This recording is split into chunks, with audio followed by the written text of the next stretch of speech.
वैश्विक भूखमरी या भूख सूचकांक जो है, ग्लोबल हंगर इंडेक्स, को शॉर्ट फॉर्म में आप GH, ग्लोबल भूख। अब इसमें अगर हम बात करें तो भारत की स्थिति जो है वो सीरियस देख, चिंताजनक स्थिति। वैश्विक भूख सूचकांक में जो ये भारत की स्थिति है, जो दिन प्रतिदिन या वर्ष प्रति वर्ष जो खराब हो रही है, ये भारत सरकार को, आंकड़ों को अगर हम बात करें तो इस आंकड़ों के हिसाब से अगर हम देखें तो भारत जो है वो 6 पायदान नीचे खिसक, 121 देशों में, टोटल जो 121 देश हैं, इस 121 देशों में भारत का जो रैंक है वो एक,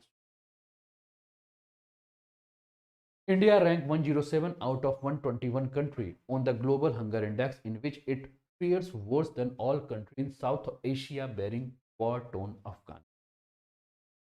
साउथ एशिया के सभी कंट्री से बदतर स्थिति जो है वो भारत की हो। कहा यह जा रहा है कि अगर हम दक्षिण एशियाई देशों की बात करें तो भारत की स्थिति युद्धग्रस्त देश अफगानिस्तान से थोड़ा मोड़ा बेहतर है, क्योंकि अफगानिस्तान की अगर हम बात करें दोस्तों तो अफगानिस्तान इस सूची में जो है वो 109 और भारत 107 है। सोचने की बात है ना। टोटल स्कोर के बारे में अगर हम बात करें दोस्तों, जो भारत के बारे में ये कहा जा रहा है कि टोटल स्कोर जो भारत का है वो 29.1 स्कोर है। कितना है? 29.1 स्कोर है। एक बार मैं इसको हाईलाइट भी कर देता हूं यहाँ, जिससे कि आपको समझना और भी ज़्यादा आसान, ठीक है ना। तो ये देखिए, India ranks 107 of 121 country on global hunger index in which it was worse than all countries in southern Asia barring war-torn Afghanistan, ठीक है ना।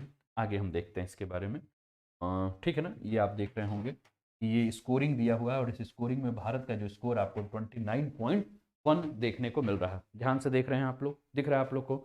इसके अलावा अगर हम बात करें तो रैंकिंग में अगर देखें तो रवांडा का जो रैंक है वो 102 है, नाइजीरिया का 103 है, इथोपिया का 104 है, रिपब्लिक ऑफ कांगो का 105।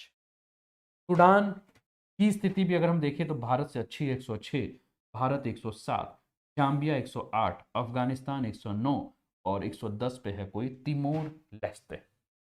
यानी कि भारत में लोग भूख से जो है वो मर रहे हैं। ये बहुत बड़ी समस्या आपको दिख रही है। इसके अलावा क्या लिखा गया है, ठीक है ना। This translate into this. But India has shown improvement in child stunning, which has declined from 38.7 to 30। ठीक है ना, चाइल्ड स्टनिंग में बात कर रहा है कि भारत की स्थिति थोड़ी सी ठीक हुई है, 38.7% से 35.5% तक हुई है 2014 से लेकर 2022 में, यानी कि मोदी जी के काल में, ठीक है ना। इसके अलावा अगर हम बात करें तो 4.6 टू 3.3 हुआ है मोर्टेलिटी, चाइल्ड मोर्टेलिटी रेट, यानी कि जो भारत में बच्चों की जो मृत्यु दर है उसमें भी थोड़ा सा जो है वो सुधार हुआ है, कम बच्चे जो है वो मृत हो रहे हैं, ठीक है ना। On the whole India has shown a slight worsening with global hunger index increase from 28.2 in 2004 to 29.1 2022। ठीक है, इसके ऊपर पूरा का पूरा चर्चा करेंगे और बात करेंगे। तो स्कोर के बारे में हमने बात किया, स्कोर आपको 29.1 दिख रहा है भारत का, जिसमें ग्लोबल हंगर इंडेक्स में ये स्कोर देखने को मिल रहा है। कहा यह जा रहा है कि इस स्कोर के साथ अगर हम भारत की स्थिति देखें तो भारत की स्थिति जो है वो क्या है, बहुत भूख को लेकर। भारत ने वैश्विक भूख सूचकांक 2022 को खारिज कर दी। भारत ने कहा कि ये जो पूरा का पूरा सूचकांक वो फर्जी है, ठीक है ना। और सीधा ये कहा है भारत ने कि भारत की छवि को खराब करने के लिए एक प्रकार का ये प्लान है, जिससे कि भारत की छवि जो है वो खराब हो रही है। भारत ने सीधे कहा यार कि देखो यार, पाकिस्तान देखो, श्रीलंका देखो, बांग्लादेश देखो, नेपाल देखो, म्यांमार देखो, अगर उनकी स्थिति हमसे बेहतर, बदतर नहीं, उनकी स्थिति बेहतर है तो वहां समस्या क्यों आई है। भारत ने सीधे कहा कि अगर श्रीलंका की स्थिति हमसे बेहतर है तो श्रीलंका के लोग श्रीलंका के राष्ट्रपति के घर में घुसकर जो है वो जिम तो नहीं चलाते, स्विमिंग पूल में तो नहीं नहाते, या उनके बेडरूम में तो नहीं सोते, और श्रीलंका के राष्ट्रपति को अपने वायुयान से जो है वो देश छोड़ के भागना तो नहीं पड़ता। अगर बांग्लादेश की स्थिति बहुत अच्छी होती तो बांग्लादेश को आईएमएफ के शरण में जाकर भीख नहीं मांगना होता, और पाकिस्तान की स्थिति बहुत अच्छी होती तो पाकिस्तान जो है वो अमेरिका और आईएमएफ के सामने जाके भीख नहीं मांगता। नेपाल की बहुत स्थिति अच्छी होती तो नेपाल भारत के ऊपर निर्भर नहीं होता, है ना। बातें तो सही हैं। यानी कि ये जो रिपोर्ट है, ये रिपोर्ट क्या है, फर्जी रिपोर्ट है, ऐसा भारत कह रहा है। और कह रहा भारत की देखो जिस प्रकार से हम आगे बढ़ रहे हैं, जिस प्रकार से हम सुधार कर रहे हैं। भारत ने सीधे ये भी कहा कि भैया 5 किलो अनाज दे रहे हैं, भूख से कौन मरेगा यार, है ना। भारत ने कहा कि कोविड के बाद आप देखिए ना कि हम घर घर जो है वो अनाज दे रहे हैं, अनाज के साथ हम तेल, नमक, मसाला ये भी दे रहे हैं। तो भैया भूख से कौन मरेगा। और कोविड के बाद जबकि हमने ये सारा काम शुरू किया है, उसके बाद तुम रिपोर्ट ये दे रहे हो कि हमारे यहाँ भुखमरी मची हुई। तो क्या ये सही है रिपोर्ट? आप कमेंट में बताइए कि क्या ये रिपोर्ट सही है। और भारत जो कह रहा है कि हमारी छवि खराब करने का यह प्रयास है, क्या सही है? कौन सही है? ग्लोबल हंगर इंडेक्स को जारी करने वाला जो समूह है वो सही है या भारत सही है? कमेंट करके आप बताएं।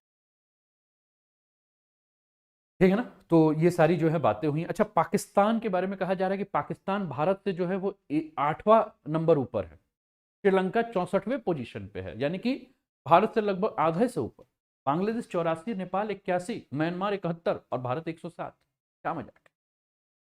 अब ग्लोबल हंगर इंडेक्स के आंकड़े को अगर बड़े स्थान से देखें तो Zambia, Afghanistan, Timor Leste, Guinea, Sierra Leone, Lesotho, Liberia, Niger, Haiti, Chad, Congo, Madagascar और मध्य अफ्रीकी कई सारे गणराज्य, यमन, इन सभी की स्थिति जो है वो कहा जा रहा है कि भारत से खराब है। लेकिन भारत की स्थिति, यानी कि भूखे नंगों के फील्ड में खड़ा करके आप कह दीजिए कि वो सारे भूखे नंगे हैं, उस भूखे नंगों से आपकी स्थिति ठीक है। पैक बना हुआ है क्या?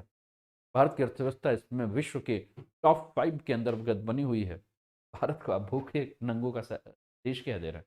इस रिपोर्ट में जो बात की गई है, मैंने कहा कि इसमें Guinea, Mozambique, Uganda, Zimbabwe, Burundi, Somalia, दक्षिण सूडान और सीरिया के तहत 15 देशों का जो रैंक है वो कहा जा रहा है कि भैया अब आप सूडान के नाम लीजिए, सीरिया का नाम लीजिए, आप कहोगे कि वहां की स्थिति सही है ना। तो कैसे हो सकता है ना। तो इसके ऊपर पूरी की पूरी बात हुई है। ग्लोबल हंगर इंडेक्स 2022 है। अच्छा, 2022 की अगर हम बात करें, थोड़ा सा ये देखिए, रैंक 84 आउट ऑफ 121 उस समय India. Bangladesh is moderate category है, बांग्लादेश के बारे में बात किया गया है। 11.4 मतलब कहा गया है कि भैया बांग्लादेश की स्थिति जो है वो भारत से अच्छी। ये आप देखिए, हंगर सर्विटी इंडेक्स में अफगानिस्तान 29.9 मार्क्स लाया है, इंडिया इतना लाया है। और श्रीलंका जो कि भारत से भीख मांग रहा है, भारत से भीख ही तो मांग रहा था, तो भारत से भीख मांगने वाले श्रीलंका की कंडीशन जो है वो बहुत अच्छी, ठीक है ना। कारण क्या है? तो कारण ये दिया, ग्लोबल हंगर जो है इसमें global progress against hunger has largely stand, the situation is likely to worsen, ठीक है ना। Food price reach new high in 20। अच्छा, भारत में कहा गया कि जो भोजन के जो दाम है वो इतनी तेजी से आगे बढ़ रहे हैं कि बहुत सारे लोगों के पहुंच से जो है वो बाहर है। At least 46 countries will fail to achieve even low hunger by 2030, ऐसा ही रिपोर्ट में। कारण क्या है? तो कहा गया है कि जिस प्रकार से जलवायु परिवर्तन हो रहा है, जिस प्रकार से वायलेंट कंडीशन देखने को मिल रहा है, इकोनॉमिक डाउनटर्न्स इंक्लूडिंग कोविड, कोविड के बाद जिस प्रकार से अर्थव्यवस्था चौपट हो रही है, इन सारे कारण के ऊपर बात की। तो वैश्विक भूख सूचकांक के बारे में अगर हम बात करें तो इसमें वैश्विक स्तर पर, क्षेत्रीय स्तर पर या देश के स्तर पर भूख के जो व्यापक रूप मापने के लिए जो है वो एक मापक यंत्र का या कहें तो एक पैमाने का जो है वो आधार लिया जाता है, जिसमें 4 संकेतक को मानते हैं, है ना। 4 संकेतक मतलब कि 4 इंडिकेटर्स का जो है यूज किया जाता है। और according to this 4 indicators we calculate, और this forum calculate the conditions of the any country, ठीक है ना। तो इसके बारे में अगर हम बात करें तो ये जो कैलकुलेटर्स आपको नजर आ रहे हैं जिसपे कि पूरी की पूरी गणना की जाती है, वो 4 इंडिकेटर्स क्या है? तो सबसे पहला है अल्प पोषण, दूसरा है चाइल्ड वेस्टिंग, तीसरा है चाइल्ड स्टनिंग, एंड फोर्थ है आपका चाइल्ड मोर्टेलिटी रेट, यानी कि बाल मृत्यु दर। इस आंकड़े के आधार पर जो है इसको नाम। अब जीएचआई जो है, ठीक है ना, यानी कि ग्लोबल हंगर इंडेक्स की अगर हम बात करें तो ये बात क्या करता है कि ये नंबरिंग देता है। नंबरिंग कैसे देता है? इस 0 से लेकर 100 के बीच में ये नंबरिंग देता है, ठीक है ना। 0 से लेकर 100 के बीच में ये नंबरिंग कर देता है।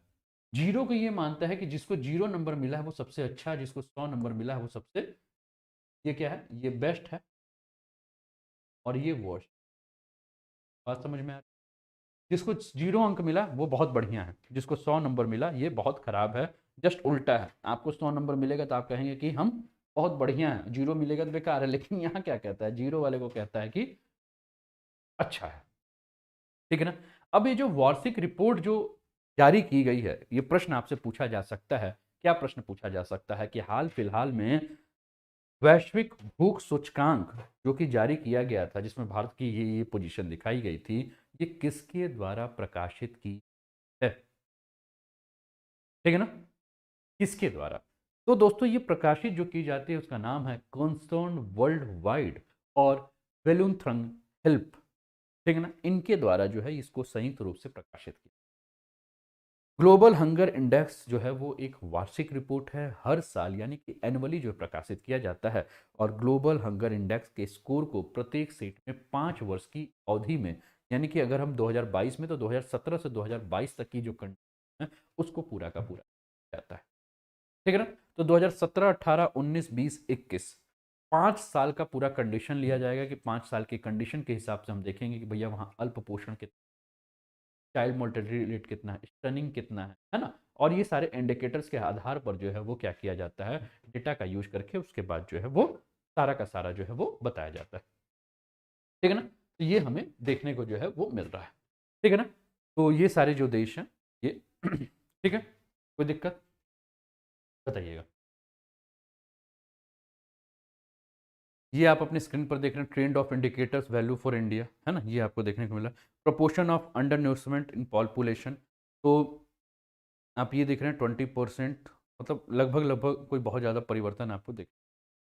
With a score of 29.1 India place under serious category in global hunger index. ठीक है ना, ये पोजीशन, ये नंबर याद रखिएगा और पोजीशन याद रखिएगा, पूछ देता है। ठीक है ना। अब भारत में जब हम बात कर रहे हैं, एक प्रश्न ये पूछ रहे हैं कि भारत में ये कारण क्यों है, भारत का कम स्कोर क्यों है, क्यों भारत का जो सत्यम, ठीक है ना। तो भारत में कम स्कोर के पीछे कारण क्यों है, भारत का कम स्कोर क्यों है? तो सबसे पहली बात ये हो रही है कि जिस प्रकार से वैश्विक आपूर्ति और जिस प्रकार से मुद्रा में स्फीति यानी कि महंगाई बढ़ रही है, ये कारण है। दूसरा, नौकरी के अवसरों की बेरोजगारी, और बेरोजगारी का आलम तो आप देख ही रहे हैं ना। कल पेट के एग्जाम का मैंने एक ट्रेन का एक वीडियो देखा था, शायद आप लोग ने भी देखा होगा, जिसमें बच्चे ट्रेन के बोगी का जो गेट है उसमें मुझे लग रहा है एक एक गेट पे कम से कम 10-10 बच्चे तो लटके होंगे कम से कम। कुछ तो मैं देख, अच्छा वो इलेक्ट्रिक ट्रेन है, मतलब कि वो इलेक्ट्रिक से चलने वाली ट्रेन है ना, बिजली से चलने वाली। और उसके जो बीच में दो ट्रेन के बोगियों के बीच में जो स्पेस होता है उस पर भी मैंने देखा कि बच्चे जो हैं जान जोखिम में रखकर पेट का एग्जाम देना कहीं से सही नहीं है। ये तो स्टूडेंट्स के लिए है, लेकिन जान जोखिम में रखकर पेट का एग्जाम लेना कहाँ से सही है? ये सरकार या आयोग से प्रश्न है। प्रश्न है आयोग से कि 37 लाख स्टूडेंट्स को क्या जरूरत है कि 2 दिन के अंदर आप एग्जाम करा रहे हैं। प्रश्न है आयोग से कि क्या इन गरीब बच्चों के जीवन का कोई मूल्य है या नहीं है। प्रश्न है आयोग से कि क्या चुनाव होता तो इन गरीब बच्चों को आप बसों और ट्रेनों की व्यवस्था करते कि नहीं करते। और आज जब ये पेट का एग्जाम है जिसके लिए इन बच्चों ने खुद ही फीस दिया है, तो आपने व्यवस्था क्यों नहीं की? अगर आप ट्रेन और बस की व्यवस्था करते तो क्या ये बच्चे किराया नहीं देते? अरे भैया, आपको तो केवल व्यवस्था करना था, किराया तो बच्चे देते ही। कल बच्चों का मेरे पास कई मैसेज आया, कई फ़ोन आया कि सर हम जिस जगह पे, जिस सेंटर पे एग्ज़ाम देने के लिए आए हैं, वहाँ ना पानी पीने की व्यवस्था है, बाहर निकल रहे हैं सर कुछ खाने की व्यवस्था नहीं है, होटल में इतनी ज़्यादा भीड़ है कि कुछ मिल नहीं रहा है। इतनी ज़्यादा फ़ोटो अगर आप आई होगी, उस फ़ोटो को देखेंगे तो बच्चे जो हैं वो जैसे लग रहा है कि मुर्गे पोल्ट्री फार्म में आप देखे हैं ना, भरे होते हैं, उसी प्रकार से बच्चे जो हैं वो भरे हुए हैं, ठूस ठूस के।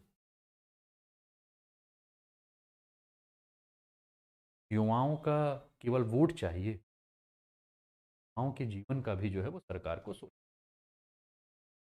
बताइए सही बात या गलत? इसके अलावा एक और कारण है जिसके बारे में बात किया है, जनसंख्या, जिस प्रकार से पॉपुलेशन बढ़ रहा है,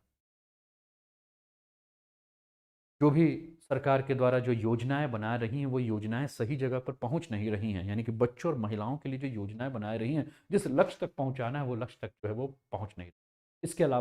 इसके अलावा अगर हम बात करें दोस्तों, तो सबसे बड़ी समस्या जो हमें देखने को मिल रही है वो समस्या क्या देखने को मिल है ना? सबसे जो बड़ी समस्या जो देखने को मिल रही है वो समस्या क्या देखने को मिल रहा है? तो उस समस्या के बारे में अगर हम बात करें दोस्तों, तो वो समस्या हमें क्या देखने को मिलती है? मृदा की उर्वरता में, यानी कि मृदा का जो भूमि का अगर जो उपज है वो कमी, खंडित भूमि हमें देखने को मिल रहा है। कृषि उपज की बाजार में कीमत में